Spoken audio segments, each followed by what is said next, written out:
Okay, as I stated previously, there are two types of body exams. Okay, the one is the forensic post-exam at autopsy.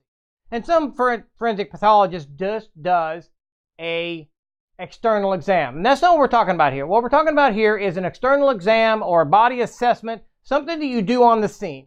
Because you want to check to make sure that if there's any wounds present here, you document them.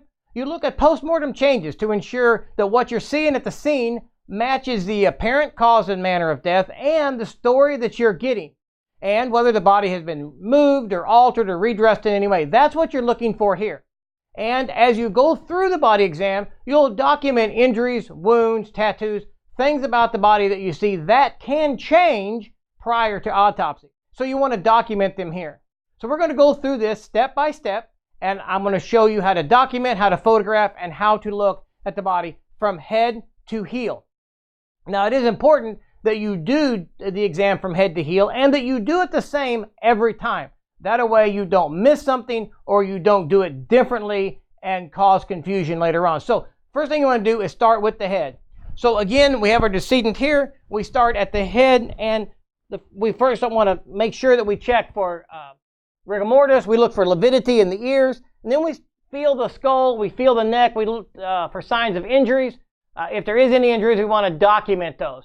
How does the neck feel? How does the skull itself feel? And the jaw, things like that.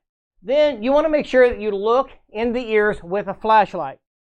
So take a flashlight and you look in the ears. Is there any dirt, blood, brain matter? What could be in the ears? Check the eyes. Check the eyes for petechiae or sclera drying, do you have corneal cloudiness? What do you have in the eyes that you need to document? Also, you want to check the nose for injuries or anything that's in the nose, and the mouth. Are the teeth intact? Do you have blood in the mouth? Anything that may be there, you'll want to document. And you could also have petechiae on the lips or in the mouth as well. So then, again, we continue to move down the body. So once we're done with the head, we want to look at the neck, because you want to look for ligatures or any type of marks on the neck that could be from strangulation or in a fight or any type of injuries. So again, we look at the neck, then we look at the throat area, in the back, look for ligatures. So what if you find a ligature mark but no ligature? Then that means the scene has been altered. You'll want to document that. What do you see here at the scene? Once we get to this portion, then we have the torso, front and back. Then we have the extremities, and then we move on from there. But we also break the body down into halves. So we have the midline and quadrant. So we start with the midline here, and we want to work closest to us or further away, whichever you want, but do one or the other consistently. So first thing you're going to want to do is check the extremities. Pick up the arm. Check the arm for any broken bones you may feel. Is there any injuries on the arm? Any marks? Are there needle marks on the arm? Anything that you think needs to be documented. Now, we do have tattoos, and so I'm going to document these tattoos here as we go. So you just simply take those pictures.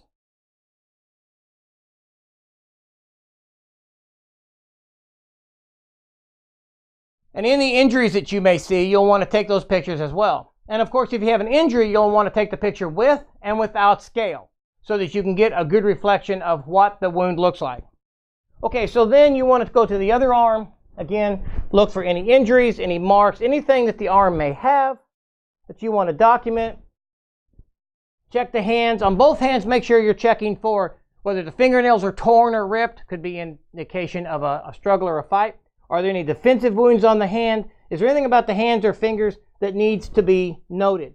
Now, you're wanting to do these exams on every decedent that you have. Even if you feel that it is going to be a natural cause of death, a quick exam is a good thing because you don't want a funeral home to call you later and have found injuries that you didn't find. So then we go to the area of the torso. So if they have the shirt on, in this case it's a t-shirt, I can look under the t-shirt. But if they had a coat, maybe a shirt and a t-shirt as well, you'll need to be removing some of those clothes. You might have to cut them off or remove them completely. But you need to see the body itself. Now, if you do cut the clothing off, make sure you don't cut through any bullet holes or knife cuts, anything like that. If you remove the clothes, then bag them as you go. You don't need to redress them. Just bag them as you go and mark what they were and that you took it off the decedent. So in this case, again, we simply check the torso area. Again, for any lividity, anything about the torso that looks like an injury, any scars that you may see, any piercings that you have, make sure you just at least document those. We do have a mark here on the shoulder that I want to document with photograph.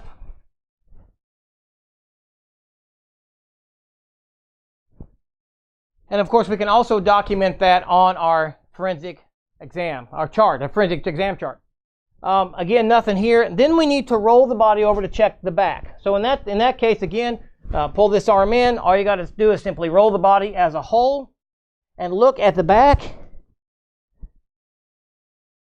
Nothing of injury there. Nothing you need to note. If you do, then just make sure you do note it and photograph it. So then we come back. We've got the torso done. We've got the head, the neck, the torso done to here. Then we get to the point of the extremities here. So in this case, we have the shorts. We're going to have to check the groin area in a minute, but first let's check the legs. Nothing here of interest. Check rigor mortis, whether or not is it consistent. Is the lividity consistent? Both legs. Check both for injuries. If you take the socks and shoes off, in some cases you may want to. If you take them off, make sure that you bag them separately between left and right. Also, you'll want to mark the left and the right socks. Now the shoes are pretty obvious, but you don't want to mix the socks up. You want the shoes to stay with the socks, left and right, because there could be evidence on there, whether it would be blood spatter or any other type of fiber, anything that may be on the shoe. The left and right makes a difference. Plus, you're not cross-contaminating the two. All right. So then, whether you have a male or a female, you also want to make sure that you check the groin area for injuries, for signs of sexual assault.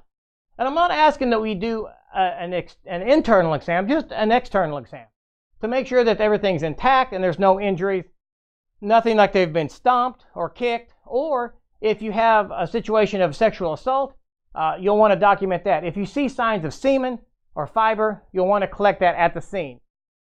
Those are fragile evidence that can get lost during bagging and transport and in waiting for autopsy. So make sure either you or someone with CSI, someone collects what you see. So again, we've checked the extremities. Now we need to go and we need to check the groin area, again, to make sure that there is nothing about it that is incorrect.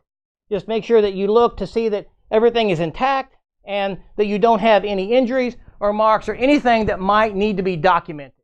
And if so, simply photograph it and document it as you go. And then you'll have the best evidence at the time. Now, that is really all there is to do an external exam. Just make sure you check the full body, head to heel. Make sure you photograph anything that you see, and you document it on a forensic chart and in your summary report. And that's the basics of an external body exam.